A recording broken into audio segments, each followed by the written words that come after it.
Welcome to Wrestler 101. I'm your instructor, Zero Hype.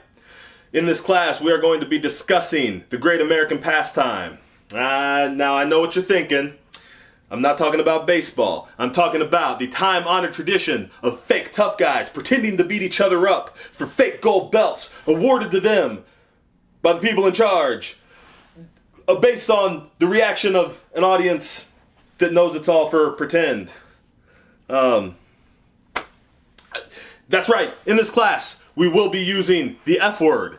So, if professional wrestling is still real to you, damn it, this might not be the video for you. I will thank you too. Leave your dislike below. Move along to the next video. However, if you are somebody who appreciates the dedication, the skill, the training, the creativity, if you're the type of person who appreciates the art form that professional wrestling is, well then, my friends, welcome.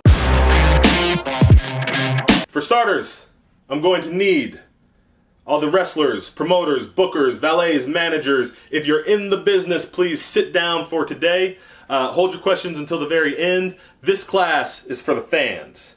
That's right, whether you are a watches Raw most of the time kind of fan, or a catches every Raw, SmackDown, NXT, 205 Live, NXT UK, all the other crappy programming they have on the network, and never misses a pay-per-view. Or if you're a fan of independent wrestling and you watch Impact and Ring of Honor and catch every independent show within 100 miles of you, I'm talking to you today. Because you have one job: to enjoy the show, and you're screwing it up. Now, I know what you're going to say, but how can we screw up enjoying it? I mean, you enjoy it. I know when I enjoy something, but stop. I'm going to tell you how you're screwing it up. Because when the way you enjoy something actively makes it worse, you are enjoying it wrong. Now, I know what you're going to say, but I paid for my ticket. Don't I have the right to blah, blah, blah, blah? Now, yes, you did pay for your ticket, and you do have the right, if you want to be the kind of guy who brings a beach ball and throws the beach ball up and gets the crowd to bat the beach ball around, while there are guys in the ring risking their lives for your entertainment. If you want to be that type of person, you can be that type of person. You paid for your ticket. But wouldn't you rather pay for something good? Wouldn't you rather pay for a show that will keep you so enraptured that you'll wonder why you even brought the beach ball? Because I mean, I would. And let's face it, wrestling sucks right now. How can I say wrestling sucks right now? I can say wrestling sucks right now because we have seen some of the best performers in the world wrestle matches in the middle of the card for years without ever having any significant movement up or down to their position, while a guy who gets booed out of the building night after night after night after night goes to the main event of the biggest show of the year in the good guy position like 3 years in a row. That's not a good product. I wouldn't want my name on that product. So how do we fix it? Starts with you. Starts with the fans. See, the audience is the foundation of professional wrestling. Without you, the whole thing just falls apart. It would implode. There'd be no reason for it. That's the magic of pro wrestling. That when you are booing and heckling a bad guy, he stops what he is doing, which is usually beating up somebody. He stops beating up the good guy and he turns to acknowledge you, and you get to have that interaction. And when the good guy is beat up and he's laying on the floor, and you start to cheer for him, and he starts to feel the energy, and he starts to draw the energy from his fans, and all of a sudden he's unstoppable because it's not just him in the ring, it's every screaming fan in the building. That's not an experience, that's not a feeling, that's not a magic that you get with most forms of entertainment. However, nowadays, that's gotten muddied. And there's, yeah, you can say whatever you want about the shades of gray. The fact is, wrestling needs a good guy and wrestling needs a bad guy. It's how storylines are told, it's how matches are structured, and we'll talk about that stuff in later episodes, but you all know what I'm talking about. You all remember when you were kids, or you see your kids now, and it's very simple. The good guys are the good guys, the bad guys are the bad guys. And if we want to fix wrestling, we need to go back to that as fans. We need to cheer for the good guys, we need to boo the bad guys, and if there's somebody we don't like, nothing. No noise. Let them come to the ring feeling like they are the only person in the building. Okay, I'm getting a little ahead of myself. Let me explain.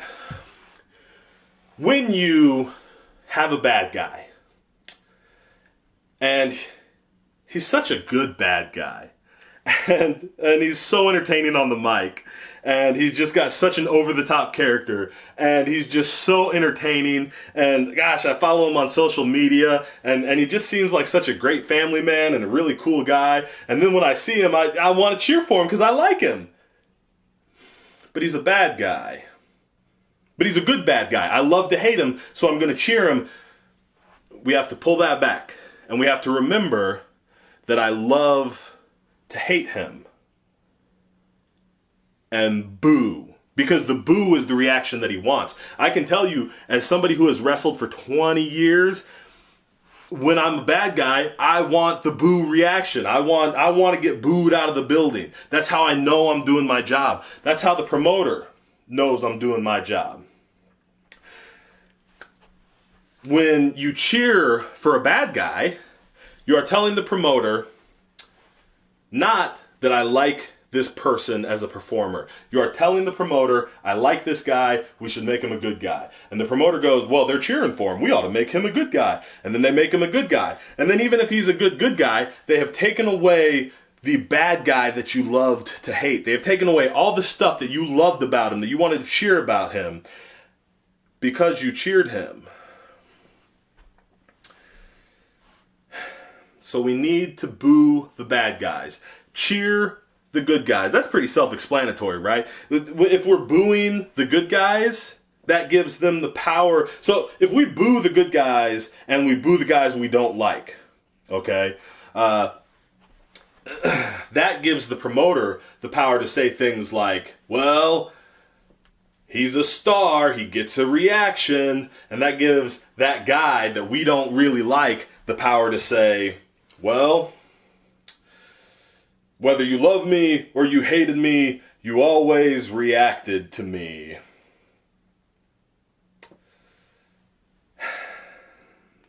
Because the dynamic is all screwed up. So, what we need to do instead is let that guy that we don't like, walk to the ring feeling like the only person in the building. Sit on your hands and don't react, don't boo, no, this guy sucks chance, because all of that is just reaction, and then they can start to twist the narrative if that's what they need to do. However, if he has no reaction, you can't twist that narrative. If you like a guy that's a good guy, cheer him. If you like a guy that's a bad guy, boo him. Now, I hear you say, what about the guys who are just so good that they have to transform, right? Like the Becky Lynch's, your Stone Cold Steve Austins, The Rock. Okay, these guys were such great bad guys, they became great good guys. But you know what? Those guys are the outliers. They're the cream of the crop. They're going to rise no matter what. And we're still going to have those guys, and we're going to react to those guys.